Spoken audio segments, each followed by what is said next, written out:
Bombo Business News.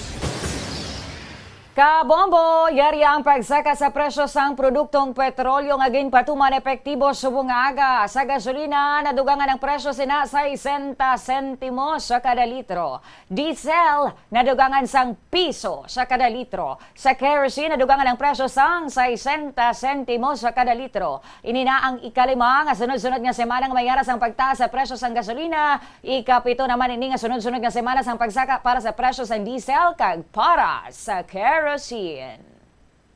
Bombo Foreign Exchange Update is brought to you by Queen Bank Business Banking. Ini nga exchange rate kinbasa naton sa closing transactions ang Bankers Association of the Philippines sa CONBAP kag Bangko Sentral ng Pilipinas sa BSP kahapon sang hapon. Maga-resume ang transaksyon sa bunga aga. 58 pesos and 46 centavos baylos ang US dollar, 7 pesos and 50 centavos ang baylos ang Hong Kong dollar, 46 pesos and 13 centavos ang baylos ang Singapore dollar, 15 pesos and 63 centavos sa Saudi Real kag 69 pesos and 36 centavos baylos ang euro.